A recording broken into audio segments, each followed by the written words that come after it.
Hi friends, అందరికీ నమస్కారం. Welcome to employees pensions news. Friends, ఇప్పుడే అందిన వార్త. ఈపీఎఫ్ఓ ఖాతాదారులకు గుడ్ న్యూస్ చెప్పిన కేంద్ర కార్మిక శాఖ మంత్రి మన్సుఖ్ మాండవీయ. పూర్తి వివరాలైతే వీడియోలో చెప్పడం జరిగింది. వీడియో కానీ మీకు నచ్చినట్లయితే మన ఛానల్ని లైక్ చేయండి, షేర్ చేయండి, సబ్స్క్రైబ్ చేసుకోండి. ఇంకా లేట్ చేయకుండా వివరాల్లోకి అయితే వెళ్ళిపోదాం. ఎంప్లాయీస్ ప్రావిడెంట్ ఫండ్ ఆర్గనైజేషన్ 9 కోట్లకు పైగా లబ్ధిదారులకు ప్రయోజనం చేకూర్చడానికి ఈపీఎఫ్ఓ 3.0 ప్రారంభించనుంది.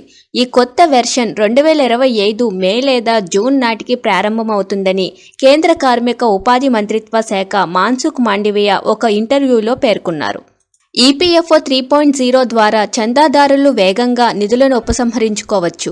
ఆటో క్లెయిమ్ల సెటిల్మెంట్స్, డిజిటల్ కరెక్షన్స్, ఏటీఎం ద్వారా విత్డ్రా వంటివి కూడా అందుబాటులోకి రానున్నాయని మన్సుఖ్ మాండవీయ వెల్లడించారు.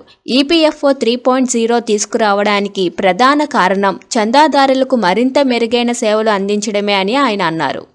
ఈపీఎఫ్ఓ 3.0 వెర్షన్ అమల్లోకి వచ్చిన తర్వాత ఫామ్ ఫిల్లింగ్ ప్రక్రియలు, క్లెయిమ్ల కోసం లేదా కరెక్షన్స్ కోసం ఆఫీసుల చుట్టూ తిరగవలసిన అవసరం ఉండదు. ఓటీపీ ద్వారానే ఈపీఎఫ్ఓ ఖాతాలను అప్డేట్ చేసుకోవచ్చు. క్లెయిమ్లను వేగంగా పరిష్కరించడం వల్ల నిధులు చందాదారుల బ్యాంక్ ఖాతాలో త్వరగా జమ అవుతాయని మన్సుఖ్ మాండవీయ అన్నారు. ఈపీఎఫ్ఓ మొత్తం 27 లక్షల కోట్ల విలువైన నగదు నిల్వలను కలిగి ఉంది. దీనికి ప్రభుత్వ హామీతో పాటు 8.25% వడ్డీ ఇస్తున్నట్లు మంత్రి వెల్లడించారు.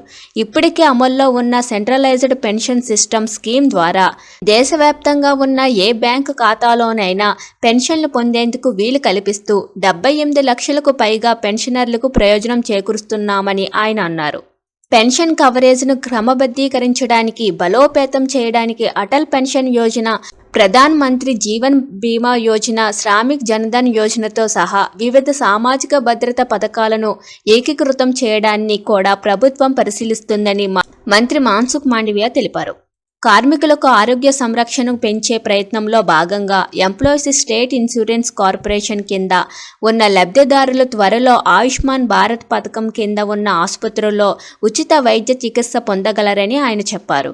అంతేకాకుండా సామాజిక భద్రతా కవరేజీని విస్తరించడానికి ఎంపిక చేసిన చారిటీలు నడిపే ప్రైవేట్ ఆసుపత్రులను కూడా దీనికి పరిధిలోకి తీసుకురానున్నట్లు ఆయన పేర్కొన్నారు.